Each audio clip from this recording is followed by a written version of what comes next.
ब्रह्मा मुरारे त्रिपुरांतकारी भानु शशि भूमि सुतो बुधश्च गुरुश्च शुक्रः शनि राहु केतवा सर्वे ग्रहा शांतिकरा भवन्तु। माँ भद्रकाली की कृपा आप पर हमेशा बरसती रहे। महामाई आपके सारे दुखों का नाश करें, आपके जीवन से हर एक कष्ट को मिटा दें, ऐसी हम माई से कामना करते हैं। तो कुंभ राशि वालों, स्वागत करते हैं आप सभी का मंथन भिंड यूट्यूब चैनल में। बंधुओं, जब भी घर से बाहर निकलो तो केवल इन 3 बातों का याद रखो। एक ऐसा महागुप्त बेहद शक्तिशाली शब्द जिसे एक बार बोल लेने मात्र से ही आपका हर एक कार्य सिद्ध हो जाएगा। चाहे आप कहीं भी जा रहे हो, यात्रा पर जा रहे हैं, नौकरी पर जा रहे हैं, अपनी दुकान पर जा रहे हैं, फैक्ट्री पर जा रहे हैं, दिन दूनी रात चौगनी तरक्की करेंगे। अगर किसी विवाद में है, झगड़े में है, कोर्ट कचहरी के मामले में जा रहे हैं, कहीं किसी ऐसी स्थिति में फंसने जा रहे हैं जहां विवाद होने वाला है, वहां आपकी ही विजय होगी। जी हाँ बंधुओं, आज का यह कार्यक्रम आपके जीवन में एक नया अध्याय जोड़ने वाला है और यह अध्याय खुशियों से भरा होगा, जहां आपकी विजय होगी, आपकी जेबें माला माल होंगी, तिजोरियां भरी हुई होंगी और आपका वर्चस्व रुतबा समाज में बढ़ने वाला होगा। जी हाँ बंधुओं, यह कोई साधारण कार्यक्रम नहीं है। आज के इस कार्यक्रम में हम आपको 3 ऐसी महाविद्याओं के बारे में बताएंगे जिसमें आपने यदि महारत हासिल कर ली, जो कि बहुत ही सरल है, कठिन नहीं है, तो आपका हर एक कदम कामयाबी की ओर होगा। देवी देवता स्वयं आपको हाथ पकड़कर कामयाबी की ओर लेकर जाएंगे। जी हाँ बंधुओं, यकीन मानिए, इस कार्यक्रम को देखने के बाद आपका विचार, आपका मन, आपका जीवन सब कुछ बदलने वाला है, शुद्धतम होने वाला है। इस कार्यक्रम में हम आपको बताएंगे एक ऐसी स्थिति, एक ऐसी क्रिया जो हर वक्त आपको तब करनी है जब आप घर से बाहर निकलें किसी कार्य को करने के लिए जिसमें आप विजय चाहते हैं। दूसरा कि एक ऐसा विशेष शब्द, ये यूं कहें कि शब्द मंत्र, जिसे आपको बोलना है, मन में ही बोलना है घर से बाहर निकलते समय, और सारी सकारात्मक ऊर्जा आपके आसपास एकत्रित हो जाएगी। नकारात्मक पिशाची ऊर्जाएं आपको देखकर ही भाग जाएंगी, इतना बड़ा सत्य है। और अंत में हम आपको बताएंगे कि ऐसा महाशक्तिशाली बजरंगबली हनुमान जी का उपाय। जी हाँ बंधुओं, आज का विशेष कार्यक्रम इसी पर आधारित है कि एक ऐसा महाशक्तिशाली विशेष उपाय जिस उपाय को करने वाले की कुछ ही दिनों में इच्छा मनोकामना पूरी हो जाती है। गारंटी के साथ हमने स्वयं इस उपाय को प्रयोग किया है और जिन जिन को बताया है उनके जीवन में क्रांतिकारी बदलाव आए हैं।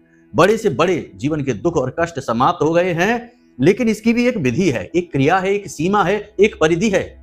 ऐसे ही हवाबाजी की बातें नहीं कर रहे कि 1 करोड़ का कर्जा होगा तो 10 दिन में चुक जाएगा। ये कोई नहीं कहता, ना ऐसा होता है, परंतु उस कर्जे को चुकाने के रास्ते आपको मिल जाएंगे, माध्यम बन जाएंगे और निश्चित इस बात की गारंटी है कि वह कर्जा चुकेगा जरूर।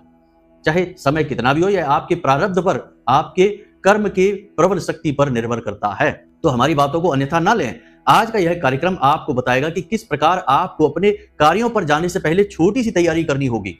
बंधुओं, हर व्यक्ति यह चाहता है कि जब वह घर से बाहर निकले, नौकरी पर जा रहा है, तो चाहता है कि वहां उसका वर्चस्व बढ़े, उसकी वाहवाही हो, उसके उच्च अधिकारी उससे प्रसन्न रहें और उसकी लगातार पदोन्नति हो, तनख्वाह बढ़े, सैलरी बढ़े।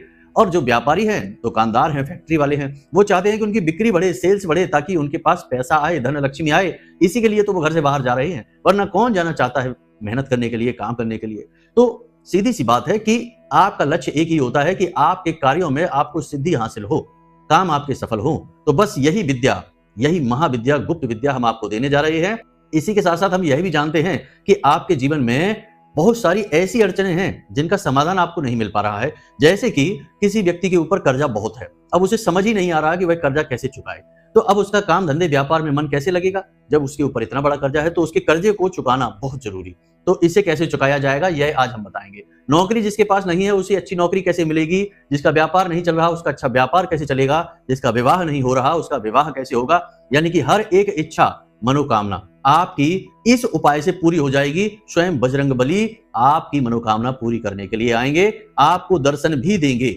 जी हाँ बंधुओं, बात बहुत बड़ी है, लेकिन हम आपको बता देते हैं कि ये सिद्ध उपाय है और सिद्ध उपाय और क्रिया फलित होते हैं, देवी देवताओं को बहुत प्रिय होते हैं। तो देवी देवता सांकेतिक ही सही, स्वाप्निक ही सही, लेकिन दर्शन आपको अवश्य देंगे। कैसे होगा यह सब संपूर्ण जानकारी विस्तार से बताने जा रहे हैं। बेहद ही शक्तिशाली कार्यक्रम है। जो इस कार्यक्रम को अंत तक देखेगा उसका जीवन 100% बदलेगा ही बदलेगा। इस बात का हम पूरा आश्वासन देते हैं, भरोसा देते हैं। बंधुओं, हम माई के धाम से इस कार्यक्रम को प्रसारित कर रहे हैं और अपने द्वारा बताई गई हर एक जानकारी और ज्ञान का पूरी जिम्मेदारी हम लेते हैं। यह फलित होगा ही होगा, हम इस दावे के साथ आपको यह ज्ञान दे रहे हैं। तो बस आपको पूरे धैर्य के साथ अपना पूरा ध्यान यहां देना है, हर बात को समझना है, बारीकियों को समझना है, जरूरत पड़े तो पेपर पेन लेकर बैठ जाना है और कुछ जरूरी चीजें हैं उन्हें नोट कर लेना है, क्योंकि ऐसा बहुमूल्य ज्ञान का खजाना हर जगह नहीं मिलता, बार बार जीवन में नहीं आता है, कभी कभी ही आता है। सच्चे सेवक, सच्चे भक्त प्रभु के ऐसा ज्ञान लेकर आते हैं। तो आपको यह ज्ञान आज मिलने जा रहा है, फिर पता नहीं कब मिलेगा कि नहीं मिलेगा, तो इस मौके को ना चूकें, सब काम छोड़ दीजिए, आज इस कार्यक्रम पर पूरा ध्यान दीजिए। यह कार्यक्रम जीवन आपका बदलेगा, यह हम आपको भरोसा देते हैं। तो उम्मीद है कि यहां तक आप सारी बातें समझ चुके हैं। अब चलिए अपने इस कार्यक्रम को शुरू करते हैं, महामाई को याद करते हैं। कमेंट बॉक्स में पूरे भक्ति भाव के साथ लिख डालिए, जय मां भद्रकाली कृपा करो। महामाई इतनी दयालु हैं कि वे निश्चित तौर पर आपके ऊपर कृपा करेंगे और आपके संपूर्ण संकटों का नाश हो जाएगा। साथ ही साथ यदि आप इस चैनल कार्यक्रम पर पहली बार आए हैं तो कमेंट बॉक्स में लिख डालिए कि मैं भी माई के परिवार का हिस्सा हूं और जल्दी से इस चैनल को सब्सक्राइब कर लीजिए, तो आप इस परिवार के सचमुच के हिस्से बन जाएंगे। फिर माई की कृपा निर्बाध रूप से आप तक पहुंचेगी। जी हाँ, तो जल्दी से चैनल सब्सक्राइब करिए और कमेंट बॉक्स में लिखिए कि मैं भी माई के परिवार का हिस्सा हूं। चलिए अब अपने मूल विषय को प्रारंभ करते हैं। कुंडली का आकलन जरूर कराना चाहिए, क्योंकि अगर आप खूब मेहनत करने के बाद भी यदि कामयाबी हासिल नहीं कर पा रहे हैं तो कहीं ना कहीं कुंडली में कोई दोष है, कोई नकारात्मक ग्रह योग है, उसका जब तक निराकरण नहीं होगा, उससे छुटकारा प्राप्त नहीं होगा, तब तक आपको कामयाबी हासिल नहीं हो सकती, उपाय चाहे कितने ही करते रहिए। ठीक है, तो प्रेम से बोलो जय माई की। जय माई की गुरुजी। बंधुओं, अब ध्यान से सुनिए, हम अपने हर कार्यक्रम में आपको कुछ ना कुछ ऐसी विद्या, ऐसा ज्ञान देते हैं जो कि बहुत उपयोगी होता है। हमने अपने एक कार्यक्रम में आपको बताया था कि क्रिया और कर्म में क्या फर्क होता है।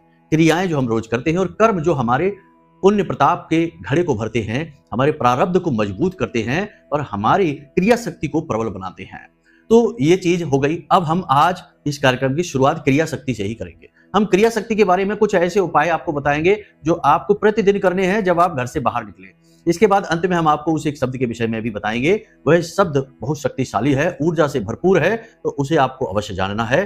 फिर सर्व मनोकामना पूर्ति वाला वह महा उपाय बजरंगबली का, वहां तक आपको जाना ही जाना है। आपको जीवन अगर बदलना है तो अंत तक जरूर ठहरना है। हम बार बार यह बात आपसे इसीलिए कह रहे हैं क्योंकि बहुत सारे लोग बहुत जल्दबाजी में रहते हैं, कहते हैं जल्दी जल्दी से बातें बता दो गुरुजी, ताकि हम जल्दी जल्दी से उस उपाय को कर लें और जल्दी से जीवन बदल जाए। तो ये जल्दबाजी के चक्कर में सारा काम खराब कर बैठते हैं। जल्दी का काम शैतान का होता है, इसे याद रखना है, धैर्य से चलना है। तो अब ध्यान से सुनिए क्रिया शक्ति। तो आप समझिए कि हमारा अध्यात्म क्या कहता है। हमारा अध्यात्म यह कहता है हमारे शरीर के विषय में। ये शरीर, वैसे तो बहुत सारी बातें हैं, श्रीमद् भागवतम में शरीर को रथ कहा गया है, मन को सारथी कहा गया है, बुद्धि को इसका मालिक कहा गया है, 10 इंद्रियों को घोड़े कहा गया है। सुखदेव जी ने परीक्षित जी को समझाया, बहुत अच्छी तरह से व्याख्यान दिया, वह एक अलग विषय है। लेकिन बहुत सारी जगहों पर इसके विषय में और गहराई से अध्ययन किए गए हैं ऋषि मुनियों के द्वारा। तो उन्होंने बताया कि हमारे शरीर में, यानी शास्त्रों में यह बताया जाता है, जैसे कि योग वाशिष्ठ वगैरह को अगर देखेंगे तो ये बताया जाता है कि हमारे शरीर में, हमारी पीठ पर 7 चक्र होते हैं जो मूलाधार से लेकर ऊपर सहस्त्रार तक जाते हैं। इन 7 चक्रों में ऊर्जा प्रवाहित होती है और यह ऊर्जा प्रवाहित होती है 3 नाड़ियों की वजह से। एक नाड़ी है ईड़ा, दूसरी है पिंगला और बीच में है सुषुम्ना नाड़ी। सुषुम्ना नाड़ी में यह ऊर्जा प्रवाहित होती है, ईड़ा पिंगला ऐसे गोल आकार में इस ऊर्जा को लेकर जाती है। बंधुओं, बारीकी से समझना, हर बात को बहुत गहराई से समझा रहे हैं हम। ये हमारे अपने अनुभव भी हैं कि ऊर्जा किस प्रकार ऊपर चढ़ती है, मन मस्तिष्क तक पहुंचती है और ईश्वर से मिलवाती है आपकी कुंडलिनी शक्ति। तो बंधुओं, यहां पर हम कहना यह चाहते हैं कि आपकी नासिका के माध्यम से यह पता चलता है कि आपकी ईड़ा और पिंगला, यानी ईड़ा सूर्य है और पिंगला चंद्र नाड़ी है। तो चंद्र नाड़ी या सूर्य नाड़ी प्रबल है तो उस हिसाब से आप अपने जीवन के कार्यों को सफल बनाने के लिए छोटे छोटे कदम ले सकते हैं। इससे आपकी सकारात्मक ऊर्जा प्रबल होगी और आपकी कामयाबी के जो चांस है, जो अवसर है, वो बढ़ जाएंगे। ये जांचे परखे प्रयोग हैं। तो ध्यान से देखिए कि अगर आपकी ये 2 नासिका पुट हैं, इनमें से यदि दाहिने तरफ के नासिका पुट से श्वास बाहर आ रही है तो आपका सूर्य स्वर चल रहा है। सूर्य स्वर जब चलता है तो हम कहीं जब जाते हैं शुभ कार्य करने के लिए तो अपना दाहिना पैर बाहर निकालते हैं, यानी पहले अपना दाहिना कदम आगे बढ़ाते हैं। उसी प्रकार यदि चंद्र स्वर चलता है, यानी कि बाईं तरफ से श्वास बाहर आ रही है तो फिर चंद्र स्वर चल रहा है तो बायां पैर पहले बाहर निकालते हैं, बायां कदम पहले बढ़ाते हैं। अब सुबह जब सोकर जागते हैं तो बिस्तर से जब नीचे उतरते हैं तो वह हमारा इस संसार में पहला कदम होता है, सुबह का पहला कदम। तो इसी प्रकार से निकालें, यानी बिस्तर पर बैठे और अपनी नासिका के पास हाथ लेकर जाएं और श्वास को महसूस करें। दाहिनी तरफ का स्वर चल रहा है तो दायां पैर जमीन पर रखें। बायां स्वर चल रहा है तो बायां पैर जमीन पर रखें। केवल ये एक छोटी सी क्रिया बहुत बड़ा परिवर्तन लेकर आती है जीवन में, बहुत सारी चीजों को आपकी ओर आकर्षित करने लगती है, सकारात्मक चीजों को। घर से जब बाहर निकले तब भी यही क्रिया करते हुए निकले। छोटी छोटी सी बातें, और जैसे कि जब घर से बाहर निकले तो 4 काली मिर्च के जो बीज होते हैं, दाने होते हैं, उन्हें अपने घर की दहलीज पर रख दें। काली मिर्च राहु का प्रतीक होती है, घर की दहलीज भी राहु का ही प्रतीक होती है। अब काली मिर्च का दमन यदि आप कर देंगे दहलीज पर तो राहु आपका पॉजिटिव हो जाता है, यह ज्योतिष शास्त्र कहता है। तो आपको क्या करना है कि काली मिर्च के बीज अपने घर की दहलीज पर रख देने हैं। अब अपनी नासिका पुट का ध्यान रखना है। शुरुआत में थोड़ी सी आपको अभ्यास की जरूरत है, बाद में ये चीजें अपने आप आपके शरीर के द्वारा होने लगेंगी। तो अपनी नासिका पुट का ध्यान देना है। यदि दाहिना स्वर चल रहा है तो दाएं पैर से उन काली मिर्च के बीजों को मसल दें, यानी तोड़ दें, और सीधे घर से बाहर निकल जाएं। ये कार्य सिद्धि का बहुत बड़ा फॉर्मूला है। जिसके पास भी ये फॉर्मूला है उसके काम बनते ही बनते हैं। अब दूसरा यह है कि अपनी जेब में हमेशा लौंग का एक जोड़ा रखकर निकलना है, एक सफेद रुमाल रखकर निकलना है। सफेद रुमाल जो है वो कार्य सिद्धि की गारंटी होता है। आप अक्सर देखेंगे कि रुमाल सफेद रंग के ही क्यों होते हैं। अब तो खैर ये दुनिया अतरंगी हो गई है तो तमाम रंग बिरंगे भी आने लगे हैं, लेकिन मूल जो रंग है रुमाल का वह सफेद ही होता है। क्यों होता है सफेद? सफेद रंग शुक्र का प्रतीक होता है और शुक्र सफलता की गारंटी होता है।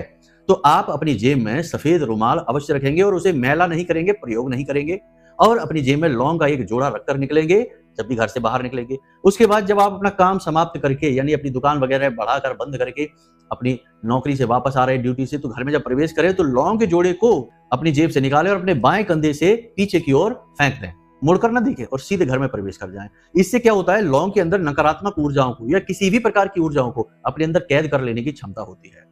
याद रखना कि घर से बाहर आप जैसे ही निकलते हैं तो दुनिया भर की नकारात्मक ऊर्जाएं आपके आसपास एकत्रित होने लगती हैं। बाहर संसार जो है वो पूर्ण रूप से नकारात्मक ऊर्जाओं से लबालब भरा हुआ है। आप कितनी भी कोशिश करेंगे चाहकर भी इन नकारात्मक ऊर्जाओं से बच नहीं सकते हैं। तो इनसे बचने के लिए आपको अपना रक्षा कवच लेकर चलना है। लौंग का एक जोड़ा आपके लिए वही कार्य करेगा। जब भी कोई नकारात्मक ऊर्जा आपके पास आएगी, किसी की नजर, किसी का टोना टोटका, कोई पैशाचिक शक्ति आपके आसपास आएगी, वह भाग जाएगी। तो ये क्रियाएं हैं, छोटी छोटी क्रियाएं हैं, इनको आप जरूर करें, प्रतिदिन करें। घर के अंदर जब आप आते हैं बाहर से तो अपने कमरे में जाने से पहले बाथरूम में जाकर अपने हाथ पैर मुंह जरूर धोया करें, क्योंकि जो नकारात्मक ऊर्जा का प्रभाव होता है वह हमारे हाथ पैर से ही प्रारंभ होता है। तो ये शास्त्रीय पद्धतियां हैं, इनका पालन जरूर करना है। पुराने जमाने में लोग यही करते थे। जब भी कोई घर से सदस्य बाहर जाता था तो इसी प्रकार जाता था, और जब प्रवेश करता था तो घर में आने से पहले, प्रवेश करने से पहले ही बाहर कुआं होता था, हैंडपंप होता था, तो पानी निकाला और हाथ पैर मुंह धोए, उसके बाद घर में प्रवेश किया। ये क्रिया होती थी, पुराने जमाने से चली आ रही है। अब लोग भूल भाल गए हैं, अब तो सब मनमर्जी का हो गया है, तो परेशानी भी मनमर्जी से मिल रही है, रोते फिरते हैं फिर। तो ये तो हो गई बात। अब हम आपको बताने जा रहे हैं इस एक शब्द के विषय में, फिर बताएंगे उस उपाय के विषय में। बंधु, कार्यक्रम थोड़ा लंबा हो सकता है, लेकिन धैर्य के साथ देखेंगे तो आपका जीवन बदलेगा। जल्दबाजी करने वालों की यहाँ कोई जगह नहीं होती है। तो ध्यान से सुनिए। मंत्र हनुमान जी से जुड़ा हुआ है और यह इतना शक्तिशाली मंत्र है कि आपको इस मंत्र को केवल एक बार बोलना है। घर से बाहर निकलने से पहले केवल एक बार बोलना है। और आपके आसपास कोई नकारात्मक ऊर्जा यदि पहले से होगी, आपके घर में यदि कोई नकारात्मक ऊर्जा होगी, तो वह तुरंत इस मंत्र को सुनते ही भाग जाएगी। भागेगी नहीं तो भस्म हो जाएगी। याद रखना कि हनुमान जी जो हैं एक शत्रुनाशक हैं, विघ्नहर्ता हैं, मनोकामना पूर्ति करने वाले देवता हैं, इसीलिए इन्हें मनसा पूर्ण भी कहा जाता है। तो आप इनकी शक्ति को आप जानते ही हैं, बताने की आवश्यकता नहीं है। सूर्य को क्या दीपक दिखाएं। तो आप इस मंत्र को ध्यान से सुनिए। मंत्र आपके मोबाइल की स्क्रीन पर भी दिखाई दे रहा है, इसे अच्छी तरीके से समझ लीजिए, हम आपको बोलकर बताते हैं। ओम दक्षिण मुखाय पंचमुख हनुमते कराल बदनाय नरसिम्हा ओम ह्राम ह्रीम ह्रूम ह्रैम ह्रौम ह्रः सकल भूत प्रेत दमनाय स्वाहा। यह मंत्र है। इस मंत्र को आपको केवल एक बार बोलना है, एक बार बस। यह सिद्ध मंत्र है, शक्तिशाली मंत्र है और नकारात्मक ऊर्जाओं का दमन करने वाला मंत्र है। एक बात याद रखना कि यह 2025 पूरा वर्ष मंगल को समर्पित है और मंगल के मालिक हैं हनुमान जी, यानी कि यह पूरा वर्ष हनुमान जी को समर्पित है। तो जो हनुमान जी की शरण में जाएगा उसका तो बेड़ा पार होना ही होना है। ये बात मानकर चलिए। अब ये नहीं है कि दल बदलू बन जाएं। आज पूज रहे हैं शंकर जी को, कल पहुंच गए हनुमान जी के पास और शंकर जी को भूल ही गए। आज पूज रहे हैं महामाई को और हनुमान जी का किसी ने बता दिया तो पहुंच गए हनुमान जी के पास और महामाई को भूल ही गए। नहीं, ऐसा नहीं करना है। ये व्यवस्था बहुत खराब होती है, लालच की व्यवस्था है, ये नहीं करना है। किसी विशेष मनोकामना पूर्ति के लिए किसी विशेष देवता को ध्याना, उनका स्मरण करना, उनका पूजा पाठ अनुष्ठान करना अलग बात, परंतु हम जिनका लंबे समय से पूजन करते चले आ रहे हैं उनको अनदेखी कर देना, उनको छोड़ देना या उनकी पूजा पाठ ना करना, ये महापाप है। ऐसी मूर्खता मत करना। कागभूषुंडी को इसी मूर्खता की वजह से स्वयं शंकर जी जो उनके आराध्य थे, उन्होंने ही 1000 जन्म लेने का, यानी कि 1000 योनियों में जाकर जन्म लेने का श्राप दे दिया था। तो ऐसी मूर्खता नहीं करना है। जिसको पहले से ध्यान रहे हैं वो तो आपके आराध्य हैं, वो आपके मालिक हैं ही, लेकिन ये जो हम दूसरे प्रयोग बताते हैं ये आप अपनी मनोकामना पूर्ति के लिए करें। और वैसे हम आपको बता दें कि कोई देवी देवता अलग होते ही नहीं है, सब एक ही हैं। परंतु हम जब अपने देवताओं से ध्यान यहाँ से हटाकर वहां ले जाते हैं तो हम अपनी दुर्भावना को दिखा रहे होते हैं, तो हमें सजा दुर्भावना की मिलती है, इस बात की नहीं मिलती कि शंकर जी को छोड़कर हनुमान जी को क्यों पकड़ लिया। हनुमान जी शंकर जी कोई अलग अलग तो है नहीं, वो तो एक ही है। शंकर सुवन केसरी नंदन, तेज प्रताप महाजगवंदन, तो अलग अलग तो है नहीं। लेकिन यहाँ पर हमें जो सजा मिलेगी, जो हमारी गलती होगी, वो होगी हमारी दुर्भावना कि हमने भेद किया। जो भेद करेगा वो पापी होगा, उसे सजा मिलेगी। तो भेद नहीं करना है, बस भाव बनाकर रखना है। आप भाव से कामना पूर्ति हेतु करें पूजा और अपने जो आराध्य हैं उन्हें ना छोड़ें। देखो हमारी बातों को समझने की कोशिश करिए। हम जो कहते हैं वो अनुभव से कहते हैं और जो हमने जाना है महामाई की शरण में जाकर उस ज्ञान के आधार पर कहते हैं। तो ये बातें ठोस हैं, ज्ञान से परिपूर्ण है। यहाँ आपको मिलावटी ज्ञान नहीं कि सुना सुनाया ज्ञान हमने यहाँ से वहां से सुन के किसी का पकड़ा दिया, आपको नहीं। ये हमारा अपना अनुभव का ज्ञान है। हमने महामाई की शरण में जाकर जो प्राप्त किया, जो महामाई ने हमें अनुभव दिए, जो अनुभूतियां दी, उनसे जो हमें प्राप्त हुआ वही आपको बताते हैं। उन्हीं की वजह से तो आपकी सेवा में लगे हुए हैं, वरना कहाँ के कहाँ होते, कौन पूछ रहा था। लेकिन माई का आदेश आया, माई ने रास्ता बनाया और हम आपके सामने प्रकट हो गए और आज हम आपको ज्ञान दे रहे हैं। कल आप भी शायद किसी को ज्ञान दे रहे होंगे। माँ की कृपा का क्या सीमा थोड़ी है कि कहां से कहां तक किसको पहुंचाएं। खैर ये तो बात हो गई शास्त्र की, माई की, ईश्वर की, भक्त की और भगवान की। तो यहां तक सारी बातें देखो समझने की कोशिश किया करो, बातों के बहकावे में ना आया करो और छोटी छोटी चीजों के चक्कर में पड़कर बड़े बड़े नुकसान ना करवा लिया करो। किसी जगह पर अपनी प्रबल आस्था जो है उसे डिगने मत दिया करो। तो यहां तक समझ लिया आपने। इस मंत्र का आप प्रयोग करेंगे, प्रतिदिन करना है आपको, ठीक है। अब आपको बता देते हैं वह शक्तिशाली उपाय, क्योंकि देखो बहुत सारे लोग ऐसे हैं जो किसी एक ऐसी समस्या से जूझ रहे हैं जिसका अंत ही समझ नहीं आ रहा है। तो अब देखो जिसका पेट खाली है उसे तो रोटी चाहिए, उसे नहीं चाहिए करोड़ों की दौलत, ना उसे हवेली चाहिए, ना उसे गाड़ी बंगला, प्यार मोहब्बत कुछ भी नहीं चाहिए। उसे पहले पेट की आग बुझानी है, रोटी चाहिए, उसकी पहली जरूरत वही है। तो जिस प्रकार इंसान की कोई एक बहुत बड़ी समस्या है जो उसे जला रही है, तो पहले उसे उस समस्या से राहत चाहिए। अब ये जो विधियां हमने बता दी, ये विधियां उसके किसी काम की नहीं, क्योंकि वह तो जल रहा है, भयानक कर्जे की आग में जल रहा है, या रिश्ते नातों में आग लगी पड़ी है वहां जल रहा है, या फिर बेरोजगारी की आग में जल रहा है। तो पहले उसे उस समस्या से छुटकारा दिलाएं, तब ये क्रियाएं वो करेगा तो आगे बढ़ेगा। समझ रहे हैं ना। यहाँ पर सारी बातें, पूरी बात स्पष्ट तरीके से आपको समझा रही हैं, जो कि आपके जीवन के लिए बहुत ही ज्ञानवर्धक है। तो अब समझिए कि आपको हनुमान जी का यह उपाय करना है। कैसे होगा यह उपाय? मंगलवार के दिन से शुरू होगा, 21 दिन का यह उपाय है। 21 दिवसीय उपाय जरूर है, लेकिन आपको इसके लाभ 2, 4, 5 दिन में ही दिखाई देने शुरू हो जाएंगे। बहुत ज्यादा बड़ा कोई कष्ट है तो छुटकारा 21 दिन के अंदर अंदर ही मिल जाएगा, ठीक है। बस अपनी आस्था को प्रबल बनाकर रखना, नियम को खंडित मत होने देना। कैसे होगा यह उपाय क्रिया, जल्दी जल्दी से आपको बता देते हैं। हनुमान जी के मंदिर में आपको रात्रि के समय जाना है, रात को 9 बजे के आसपास। 9 बजे के आसपास आपको जाना है और फिर समय निश्चित कर लेना, प्रतिदिन उसी समय पर जाना है। एक बार जब काम शुरू करेंगे, क्रिया शुरू करेंगे, तो बीच में एक भी दिन खंडित नहीं होगी यह क्रिया।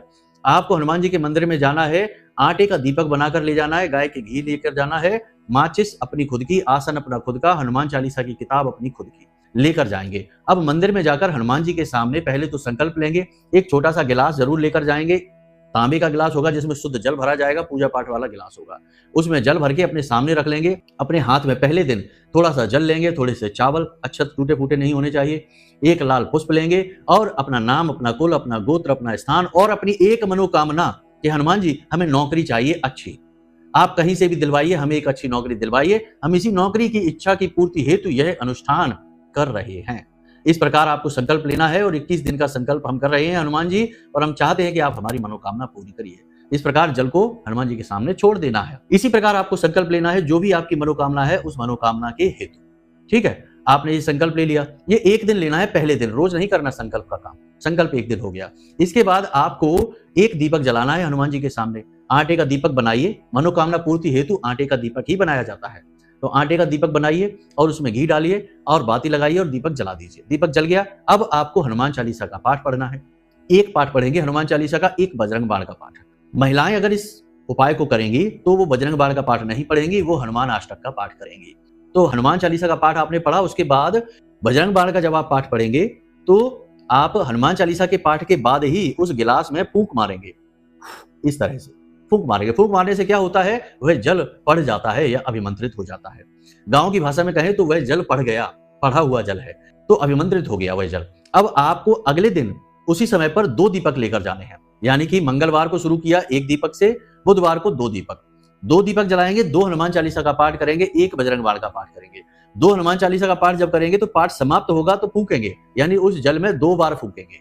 तीसरे दिन आप 3 दीपक लेकर जाएंगे, 3 बार हनुमान चालीसा पाठ करेंगे, तीनों बार जल में फूकेंगे और अंत में बजरंग बाण का पाठ करेंगे। इस प्रकार यह क्रिया चलती चली जाएगी। 11वें दिन 11 दीपक जलेंगे, 11 हनुमान चालीसा पाठ होंगे, 11 बार जल में फूका जाएगा, अभिमंत्रित किया जाएगा और अंत में बजरंग बाण का पाठ किया जाएगा।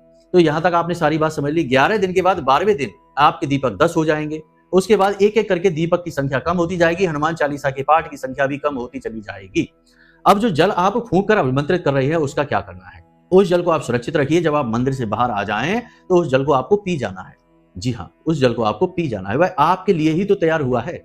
जल जब आप पिएंगे तो वह आपके संपूर्ण शरीर में आपका रक्त मांस मज्जा बनकर तैरेगा, दौड़ेगा, तो हनुमान जी की कृपा दौड़ेगी आपके शरीर में। तो इस प्रकार आप उसका जो प्रभाव है वो स्वयं महसूस भी करेंगे।